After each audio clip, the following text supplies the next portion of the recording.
What's up, everybody? Welcome to PitchIT. This is the MSP vendor PitchIT 2023 vendor spotlight. That was a horrible amalgamation of words, but that's okay because that's how we do it here when Sean and I are on screen. It was like Orsini, and That's Sean Lardo. How you doing, Sean? I'm doing fantastic. I'm just not sure what we're here for at this point. We're here for the hat. You know, I'm going to take this off because I know it. I know you get certain kind of feelings. Please leave the hat off. No, leave the hat on. It looks so good on you. Like I immediately have you need like a whip and some sort of ancient. I'm working on it. I have no doubt. Have you seen there's actually a cat of nine tails made of Ethernet cables? It's cool. Yeah, it's on. Yeah. So anyway, but that's not what we're here for. We're here for PitchIT. So we're doing these once or twice a week, where we go over the 27 contestants. Yes. Is that correct? 27. That is correct. In the PitchIT program, in the PitchIT contest with ConnectWise. And we're showcasing 2 at a time. And the whole goal of the PitchIT, give me the 30-second elevator pitch. Sean, 30 seconds. That's very witty of you to do that. 30 seconds. All right. Can I go? Ready? And go for it. So make it simple. It is a Shark Tank concept from ConnectWise. We're in our 5th year running. It is really to look for the best innovators in the space that can actually be very complementary to our ecosystem, but most importantly, serving the mission of the MSPs, right? But as I mentioned, competition. It is Shark Tank. These are 27 vendors that are trying to work to become one of the 3 finalists to show up at IT Nation Connect in November to pitch live and for the chance of winning $70,000 or $30,000 or steak knives. The end. I mean, what kind of steak knives? Because my Cutco set was kind of expensive. Well, there was a deal at Aldi on steak knives. Oh, okay. I got you. They're really good, though. There's some like the McDonald's ones that bend and break. Is that what you? Yeah. Chef somebody. Something. So for those watching this, this is recorded live on Facebook, LinkedIn, YouTube. If you have to step away, these will be short. We're going to do 15 minutes per guest, and we'll do Q&A in the after. But this is recorded. If you have to step away because it's the middle of the workday and then come back, it's recorded. Definitely watch them because these PitchIT contestants over the last year's PitchIT contestants were kind of superstars. If I say so myself. I couldn't agree more. I mean, let's be honest about it. These guys, again, they're innovators. We're looking for these things to happen, and these MSPs are constantly looking for new technologies. But it went far beyond that because last year we had 18 vendors in, 3 were acquired from just last year's class alone. Okay, and by big name companies too, not like just having mergers and stuff. It wasn't like we're not talking about like these were advertising gimmicky things. No, legitimately acquired, and the rest have created such huge impact.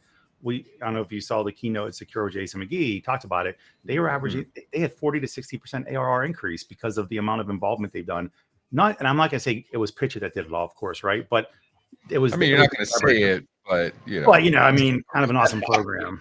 If it happens, it happens. Something happened during the time of PitchIT, and I mean, no, but they didn't have that 40% before, no. Right? I mean, no, but that's the point, right? The idea is you take some people with amazing ideas because our community has amazing ideas and not so amazing ideas, and then you flesh them out and you make them better because, as we've all learned in our multi-decades in business, it's not just about the idea. It's not just about being able to provide a solution.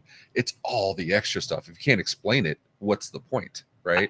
Agreed. Well, people that believe the Field of Dreams was real. It wasn't real. I loved it, of course. I cried. Are you sure? I mean, in my world, it was for a while. But call Kevin. No. But it's if you build it, they will come. Right. I mean, yeah. If you build something, but if nobody knows it exists, it doesn't exist. And that's the thing. So you don't only got to, and that's part of the PitchIT program, I guess, is that they built a platform, or technology or service, whatever it may be. They started to build a small client base. Now it's about building the awareness around it. You got to build it so they can come. You have to give them a place to go. You got to learn those things. And that's what this is all about. And don't say that please don't, let's say in this industry, they have a lot of good ideas. Cat 6 of 9 tails. I mean, come on. Listen, it is an amazing thing. If Matt can find the picture, we'll bring it up during the Q&A portion. But for right now, we have two amazing people. You want to introduce our first guest? Sure. So first guest, he's not a stranger to ConnectWise. He's been involved heavily within groups like Evolve and just around the space in general. He actually built his whole go-to-market and offering around this too. So and it's funny because we also mentioned about multiple countries were involved, and he happens to be from over the pond. So we can bring in Darren Strong from ScalableMSP because he's pretty dope. What's up, dude? Darren, how you doing, man? Hello there. Thank you for having me. Absolutely. So Darren, I'm gonna give you a little bit of a free pass here. I know working with Sean can be difficult sometimes. What has been your, pretend he's not here, and we can take him off screen if he's not, but tell me, what has been your experience with PitchIT? There. I was just kidding, poor Sean. That I'm wasn't back. me. That That was me. wasn't me. That was me. I just wanted to leave the room. I want to give Darren a safe space. Oh, that's nice. That's No, because normally it would normally be me. But what we'll call it. But Darren, how's your experience at PitchIT been so far, man?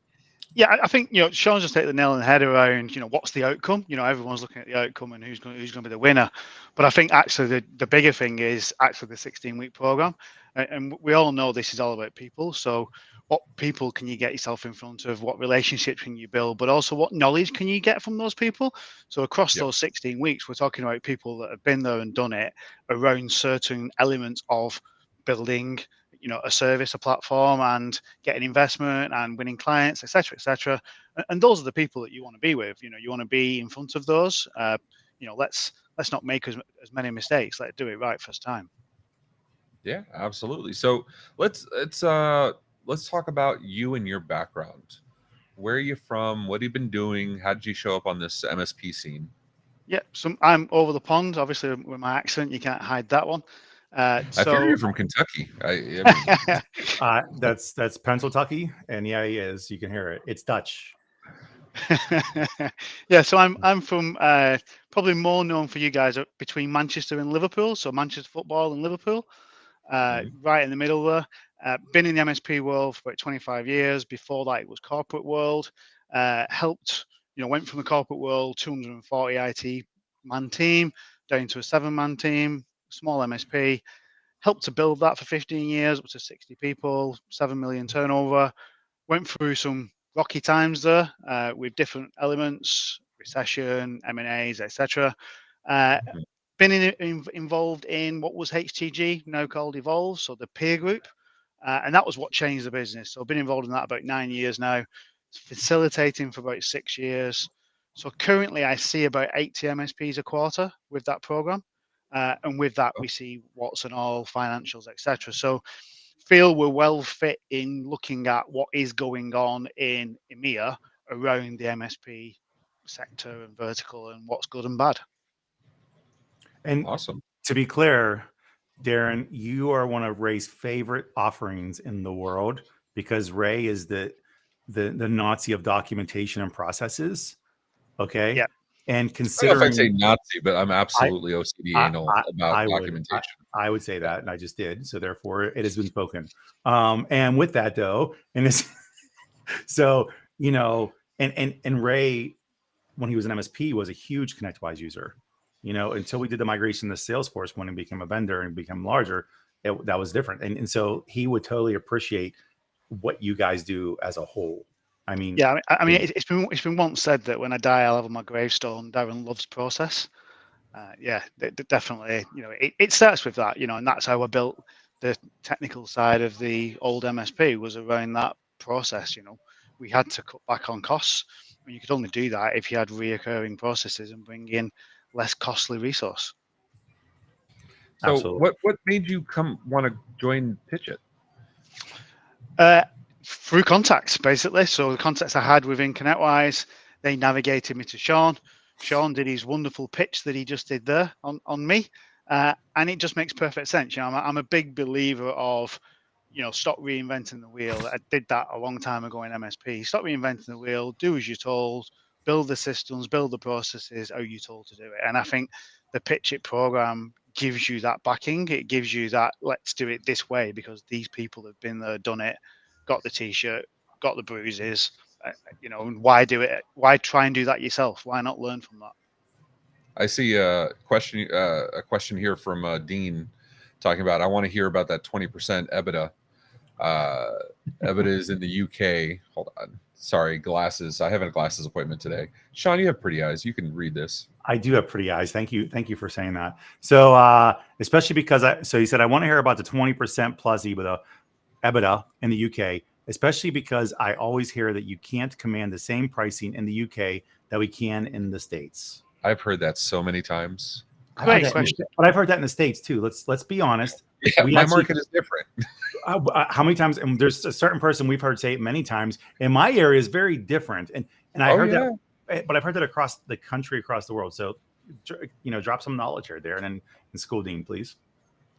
Yeah, I think let's talk about that. So what I like to do is change the conversation straight away. So it's all about profit. No matter what price you deliver per end user, that's what everyone always asks. The first question is, how much do you charge per user? Well, that's the wrong question. How much profit do we deliver or gain per user? That's the right question. And that's why things like service leadership that I've been involved in, because of the peer group, they benchmark against that financial metrics and that financial book, etc. So you learn very early that it doesn't matter if someone's in the south of the UK, in the capital in London, or in the north of the UK, or whether they're over in the US, because the cost of delivery is different. The cost of buildings, staff, people is all different. And I think, let's talk about the profit margins, and that's where you get the best in class profit margins. And it doesn't matter where you are. The only thing I will say, is a little bit weird in the US around, all your legal stuff and the financial market and health sector and stuff. And that does command certain things that we don't have in the UK. So that's the only difference I would say. If I hear a lot of stuff on the peer groups discussion boards around health sectors and the levels of security they've got to go to, that commands a level of cost that you can create there that you don't have in the UK. That's the only difference I would say. But we're still going for 20% bottom line, just like you are but you have anywhere GDPR, else. which is its own can of worms. So it's not, Yeah. each side of the pond has its own stuff. But I like what you started with, changing the conversation to talk about how to minimize your spend as a business, right? So we're talking about P&Ls here first, right? And it doesn't matter if you charge $1 or $1,000 if you're allocating money in the wrong areas, you're waste. And so that's back to the EBITDA, right?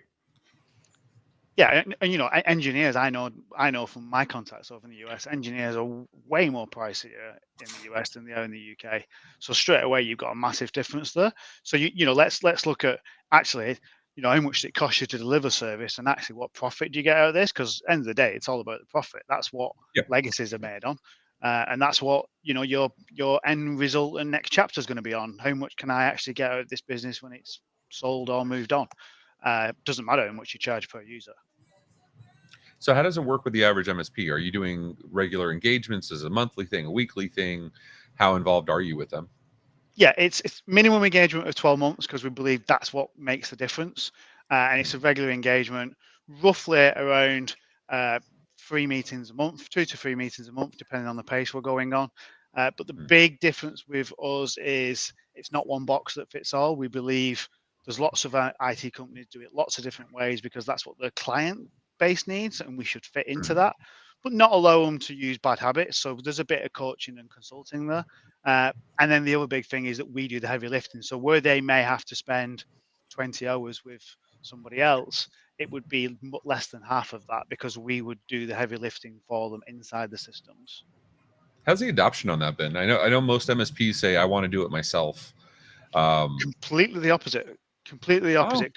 Because we know when I have a conversation about actually, you want, let's say you want double the growth this year, but the last 5 years you've not moved, and you've been telling me that you're going to stop buying shiny toys and new tools and stop, Hey, wait a minute! I can't buy new tools. yeah, and we all know that owners are poor at 3 things: execution, they have no time, and they can't communicate very well. And that's what you need to build a system. I like my toys. No, I'm kidding. Oh my Lord. Yeah. Oh, wait. You're talking to the king of buying.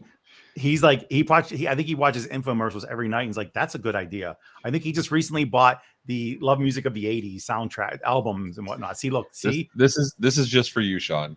This is ridiculous. See, why, right? Why? It doesn't make any sense. For reasons. I go to I'm sorry, Darren. You were saying something actually. Oh my God! Yeah, good. Misdirected you. I apologize. I want one of those yellow balls. That's amazing. It's fun. So, okay, so there is a purpose to it though. There's no purpose. Just like the tiny. Sean knows the tiny violin I used to carry around at conferences. Yeah, they are conversation starters. They are a way to reset a conversation if it's going in a bad direction or whatever else. They are ways to move things along in the way you want to. So there is a point to it. Plus, they're fun. So you were saying, Darren. Darren's like, I don't know what I was saying at this point. It Yeah, doesn't it's like matter. owners are bad. Owners so suck. your question is, what sort of pushback do you get? And yeah, you do. We all know as well that the owners of MSPs are very stubborn. They like to reinvent the wheel. They think they know better. And that's where the coaching comes in. So it's got to start with the coaching. You've got to be in the right frame of mind, ready to take us on. Otherwise, it's never going to succeed. So not everybody's a fit, but the biggest percentage of people are. And we're finding the uptake is actually people love the fact that we're going to do heavy lifting. They love the fact that it's not one box that fits all, because they want to be a bit bespoke. They want to deliver the service that they want to deliver. So my question is this, and actually there's a question from Dean again, by the way, but in the meantime, we talk about that 20% EBITDA, right? And that's a big deal. So would you say that working with you taking on the haul and getting it done, gets them there faster? And what's the time frame of that even happening? Yeah, definitely. So we link it into, if you're not part of Evolve, but Evolve uses service leadership and they use Sleek. So we talk about OML, so maturity level. So we tie it into that OML. So typically people come on board and they're a low 2, which basically means it's gut and feel. There's not a lot of data. There's not a lot of KPIs. There's not a lot of repeatability. And so we then take them on a journey and we get them roughly to 6 to 8 points in that 12 months journey. And obviously, it depends on where their EBITDA is to start off with. Some of our partners, their EBITDA is great, but they can't grow because they're all running around trying to put fires out, and so they can't grow. So the growth is the the objective there. But some of our partners are big turnovers with no money at the bottom, and it's actually getting the right systems in place to have the right data to turn it into a data conversation. Then we can help them to move forward and have confidence in things like putting their prices up. It may not be that they need new customers. It may be that they're just not costing it right, but they need the data to back that up and have the right conversation. Cool. So you mentioned that there's 3 things that CEOs are bad at. Just 3? But well, there's at least 3. But you mentioned the communication. But my question is this: the company is more than just the CEO. Yes, in a smaller MSP, the CEO is driving all the decisions, right? Little mid-size, larger, you start to get to leader-led or executive-led businesses. What do you think the challenge for one of those executive-led businesses? What have you seen being the biggest challenge holding them back from scaling to where they should be? The biggest challenge is they're not getting mentored. So they very much get dump and run. Everyone's done it. You promote the best engineer into the next management role, and he's not the best manager, but he was your best engineer. But there's no mentoring. There's no delegation skills there. It's just a dump and run. So there's no a plan to say, this is how we're going to take you on this journey. Here's the gaps, and here's how I'm going to support you.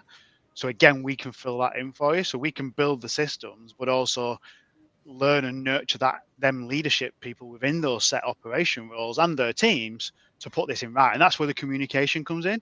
We don't allow you to communicate it to the team. We communicate it to the team. We take you all on a journey and make sure that it is communicated right, because that's the success. We don't want partners really that are with us 12 months. We want people that are with us 3, 4, 5, 10 years, because as they grow, things will change. But that will only happen if they actually follow what we're suggesting. Right. I see we have a question here. Sean, can you grab that? Absolutely. So it's actually a really good question. Can I offset the cost of the engineers via process? It is viable to make it so easy to meet expectations at my MSP that I don't need super expensive engineers. Yeah, I think a great example of that is that repeatability. So for instance, a great tool I think a hidden gem in ConnectWise is task lists. So when you categorize a ticket, you can deliver a process in that ticket instantly, depending on the categories. You start to breed that culture in your business and push down from lead engineers down to junior engineers down to apprentices without increasing the risk. All the customer wants is that password request. The same way they've had it the last 10 times. They only ring up for John because John's the lead engineer and he gives them the easiest way in, the easiest answer, the right answer, the quickest answer. So if you can deliver that with an apprentice, by the customer feeling like they've got all the knowledge via the process and the systems, that's exactly what they want. So I'm a big believer of pushing down to the least cost resource while it's not increasing the risk. And that's all about process, documentation, training, making sure you've got the right technology stack across all your customers, so we're all supporting the same things. That's all the efficiency gains. Nice. So we do have one more question, but we're already over time. So I will tease it and say, do we need to use a certain stack? And then I will follow that up with reach out to Darren privately. Reach out to him with the contact in the show notes. We are going to have Q&A afterward, but I want to make sure you guys are reaching out to Darren directly. Darren, thank you for your time. Hold on. We're going to talk to our next guest, and then we'll bring you back on the tail end to do some more Q&A. All right. Super. Thank you. Thank you. So we got one more. You want to give us some background on this? Well, so I'll tell you how I even met this woman in the company was through one of last year's 3-place finishers, top finalist. Nice. And also one of the people on my team for PitchIT with Louis as well. They all met at, well, the other vendor knew them already. Boom was where the conversation took place, and it was almost a no-brainer they should apply, considering cybersecurity being such a big deal. And I mean, when we went through the applications, as we always do, and we looked through their profiles and we looked through all their websites and all their socials and whatnot, it was kind of it was inevitable. It was an easy decision to make sure the team unanimously agreed they should be in the competition too, because of what their offer is. But I won't go too much more detail and tell me what they do, because that's their job. So without further ado, let's bring on Karla Reffold from Orpheus Cyber. Hey, Karla, how are we doing? I am good. Thanks so much for so much for being persistent. I know you were battling some weather and some internet issues, so thank you so much. I just want to let the audience know if her internet does happen to get weird again, get wonky again, we will redo this at another time to make sure all the contestants have time. But you seem good now, so welcome to the show. I was thinking like rain in Virginia is like heat in London. Stuff stops working. Like we're not used to it. I got you. Well, if it makes you feel better, in Florida, where I am in Miami, drivers slow down when it rains, and it always rains. So it's like we haven't seen rain before. No, they only slow down right before the exit off of the highway. That's when they slow down for some reason. They drive full speed. No, they drive full speed on the left lane and cut all the way to the right. They're like, oh, exit. I didn't know it was coming. Yeah. Yeah. don't let Darren see that. So anyway, another dumb toy. All right. So Karla, Orpheus Security. Besides being a cool name, what is it? Well, we do a couple of things. Yeah, we do a few different things. Everything we do is threat intelligence led. Like that's the core thing for us. We started as a threat intelligence company. And the two main things that I really like talking about are we help MSPs save money because we can prioritize and predict vulnerabilities in a different way to how most people are doing it, which makes you more secure and saves you money. And then we can assess companies passively. So it helps you make money by introducing third-party risk programs or external attack surface management. Some companies are using it like that, but those are the two things that we're doing. You there, still right? Dumbfounded, Sean. That's awesome. I'm giving you room to ask smart questions.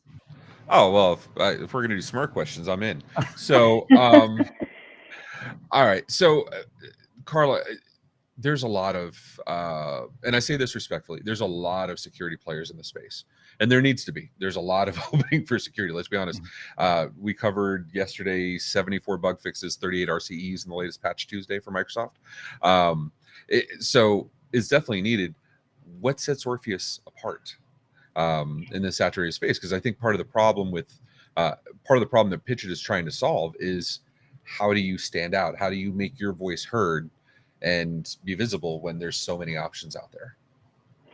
Well, I'll talk about the vulnerability prioritization. I literally wrote a LinkedIn post about it this morning about how there's lots of scores coming out, lots of people trying to use alternatives to CVSS.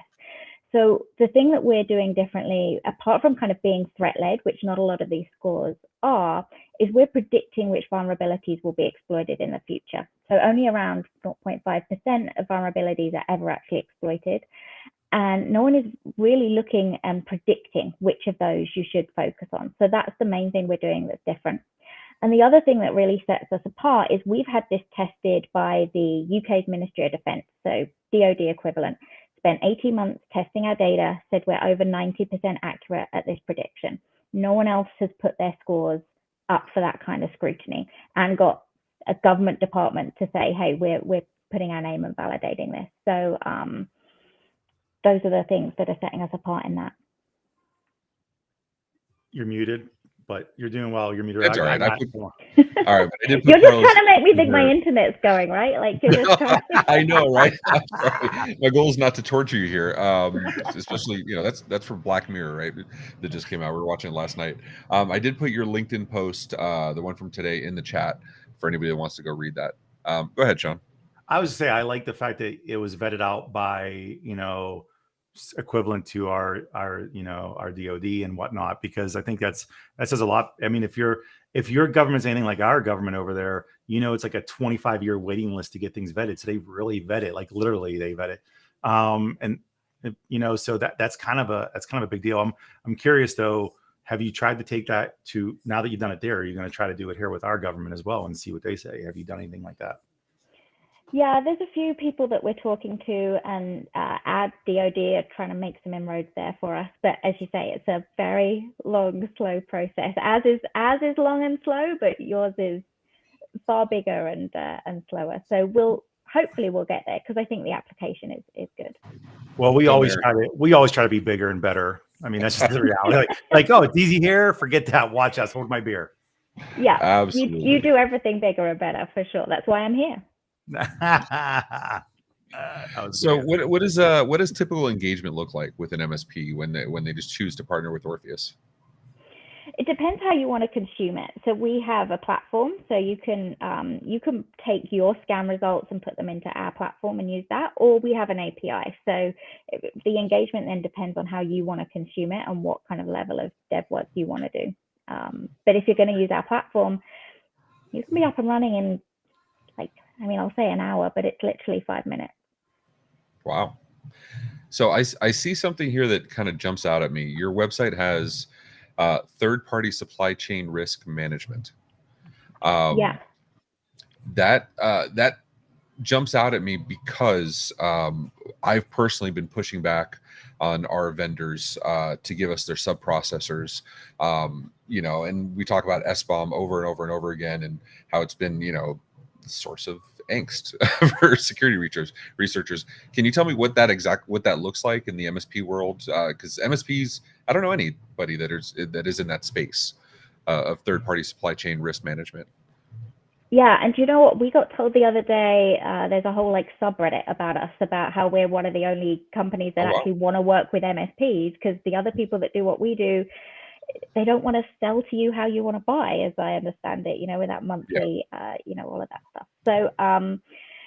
So we will do passive scans on any company. So it can also be used for business development, because you don't need to go put something onto their network. And it's great for third parties, because one of your clients gives you the list of their third parties, their critical ones, or all of them. You go scan them and get an idea of what their cyber risk looks like. So it's kind of like a credit score, but for cyber.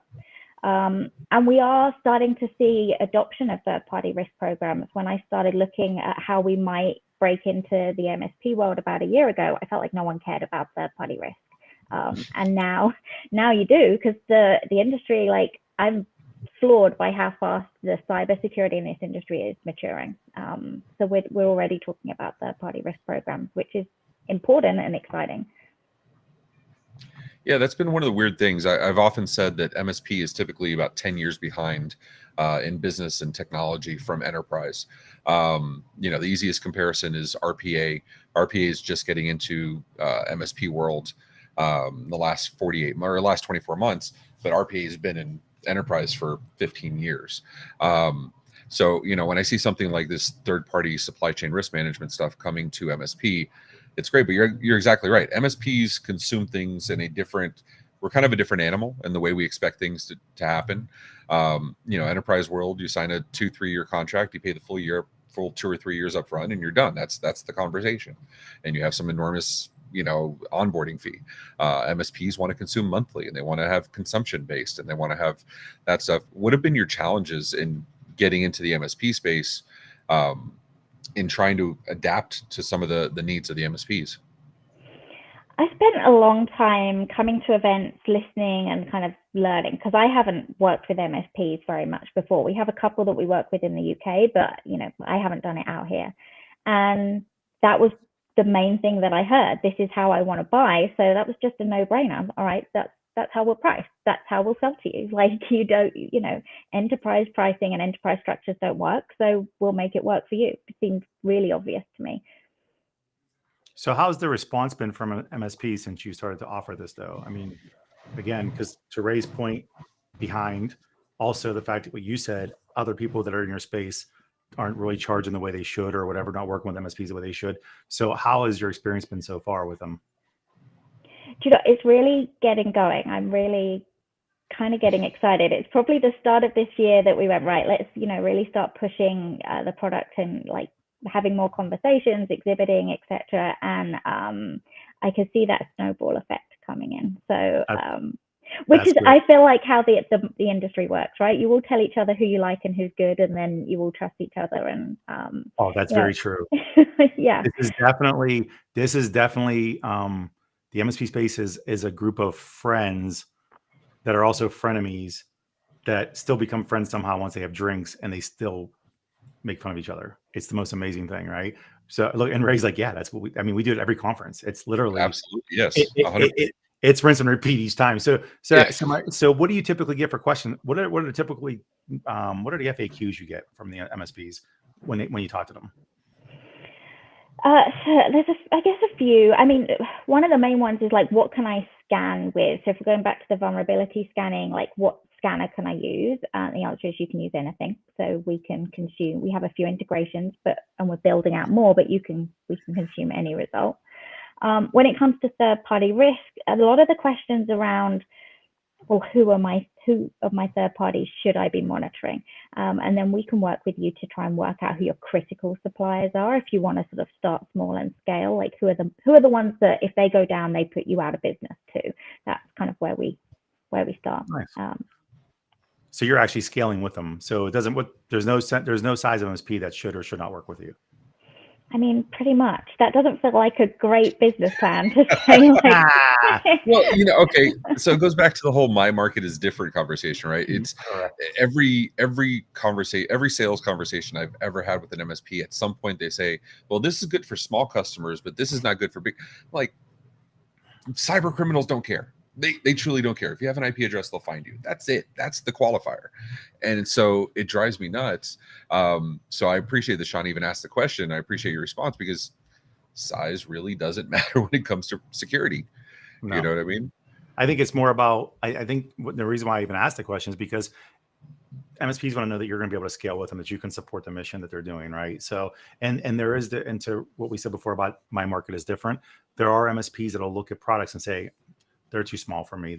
I'm bigger, or I'm different, or take your pick. So I think it's important to be able to convey that message that you're not different. We are able to work together. And I know the other thing you guys do is you help them actually sell to end users, correct, right?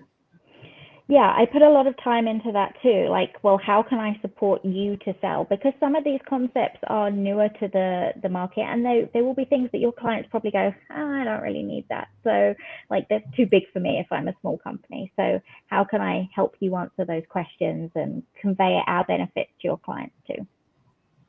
So some of the problems, or some of the challenges MSPs have encountered in this, like you said, there's not a lot of big vendors that want to play in the MSP space because we're a pain in the ass, let's be honest. So Sarah is asking, is there a minimum to use your service in month or in time in terms of minimums? Because a lot of these companies have just been way too big to work with MSPs. It's not every MSP client has a $20,000 budget for security per month. They should, but they don't. So so let's qualify it there then. I mean, there's probably a minimum where we're just not useful, but the smallest people we have using the service have 5 third-party risk clients in. So they're just monitoring 5 suppliers. So that's, if you're monitoring less, then there's probably no point in having us at all. But there really isn't a minimum. And if it is, I would say 5 is probably where you should start. All right. I think it's awesome when you said that, because most people are like, no, you should all use us. I'm glad you actually, I mean, and Darren's probably in the green room saying, yeah, don't sell something that's not useful because it affects your EBITDA. So don't do it. So I'm glad you actually went with that. Well, yeah, I mean, there's no point if you're going to monitor less than that. I mean, we all have more than 5 suppliers. So. Oh, right. Yeah. What is it? Jay McBain said, what, 17 tools for the average MSP? And I'm sure it's larger than that. I think you buy 5 or 6 at every event you go to almost. I mean, I just bought one right now. So let me ask you, Sean. So these are, I don't want to actually, and we can bring Darren back up for this because this is actually a question for both of these contestants. Revenue, scaling, coaching, it can be nebulous things, right? There's a lot of talk, but it's hard to quantify for an MSP to understand. Security, the same thing. We're talking about concepts that they may be foreign to them. And the reason I say all this is to get to the point of we have 2 vendors today that is maybe a little more difficult to pitch to the average MSP and to get into that 30-second elevator pitch, right? Because these are far more involved conversations. And I know these are the exact things you're working with them in pitching. Even though it's early days, how has their pitch evolved in the first couple of weeks from when you first met them prior to starting to now, at least? Sure. Well, I mean, we'll start with Darren. I'll say, as far as not even just the pitch, but the way he educates, because when we were on a live stream or recording a couple weeks ago, and he was talking about SLI and everything else, and we had to talk afterwards. I'm like, remember, you're talking to the general universe, and they don't all know what this means. So you have to make sure you predicate things by what you're about to talk about. Like, hey, this is what I'm about to get into, and this is why, because otherwise there's no value in the conversation itself. And that's important. Also, he did trim down talking about exactly what they do, to be efficient and effective. He actually covered those things. It is a difficult conversation all in all, because MSPs hate to talk about. First off, they don't like to look in the closet and think what's wrong, right? I mean, not even as MSPs, but entrepreneurs at large, right? So he's already going into a battle as it stands, right? And on the other side, Karla, when we first had our first talk on, I forget who we were with. We were recording live streaming, but she actually trimmed down from, my OCD is timing things. When we first asked you on that one, what do you guys do? You were about 2.5 minutes into telling us what you do. Today, you did it within 35 seconds. So it's important, because you only have, we all have short-term mentalities. I mean, myself included. I mean, I absolutely have ADHD, but I have zero attention. So if you can't explain it to me in 30 seconds, I've probably noped out and moved on to Pac-Man or something. Right. And you're only looking for the draw. You're looking for, for lack of a better term, you're looking for the clickbait, right? That's what you're looking for. Well, it's the catch, right? It's the hook with the bait. And if I swim by you, you only have so much time while I swim by. If you don't get my attention, I'm moving on. Yep. Exactly. So it's nice to be able to say, it's nice to be able to see 2 vendors like this be able to dial that in so quickly. Absolutely. I think even go back to Darren, I think one thing that you probably might want to think about using a lot is those 3 problems with CEOs, and build around that, because that is exactly what the problem you're solving is these 3 challenges with CEOs, right? Now, granted, they don't want to hear that you can't be Dr. Phil, you'll piss them off right off the bat, but maybe build messaging around that, because that is a big deal. When Ray and I started working together, we had the conversations about it. I kept saying, we need resources. And he's like, what the hell do you mean resources? We have everything. They're right here. And that was because I had a problem communicating what I meant by resources. Because I was like, he should know this. And Ray was thinking, I need stuff. Yeah. And Ray's like, you should know you have this. And we were off on that, and we had to figure it out and start talking about it, but it took a fight to do it, And so if you can get to the point quickly of what you're solving for, that's important. But no, you guys both did really well. I think it's just Ray said it best. You're in a space that's very ambiguous, especially cybersecurity. My Lord, everybody protects your data. It's amazing, and buzzwords really get the best of you, and you guys are stuck in that. So how do you, Darren? We'll start back with you. How do you feel about your pitch? Do you feel you've dialed it in enough? Are you still it needs work, or what are we talking here? I personally think, it still needs work. We still need to get to the message more clearly, and definitely to the wider audience. Like Sean said, I've worked a long time inside that one audience, and so I default to it without knowing that I'm doing it. No, and I've been guilty of that. I got my start in the MSP community on Reddit, and so for a long time that was just my crutch, right? It was, Sean was the one forcing me to like go out to other communities and go into Facebook and go to some other places. Oh, and he hated it. He hated it. So I still to this day hate Facebook. I still to this day can't stand it, but I do it. It's part of the thing, doing what you want to do. And that go back to security. Security is no different, right? The last thing I want to do is get a list of all my vendors and start going through them with a fine tooth comb and determining, who's going to be my next headache that's going to land me in the headlines. But it's absolutely a necessity.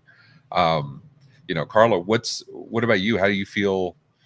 Do you feel you were this dialed in or previously, or do you feel it's changed in your time at PitchIT in the last 2-3 weeks? Are we into now? We're like 7 weeks in right now, but Lord, okay, 7 weeks into it. Let's math.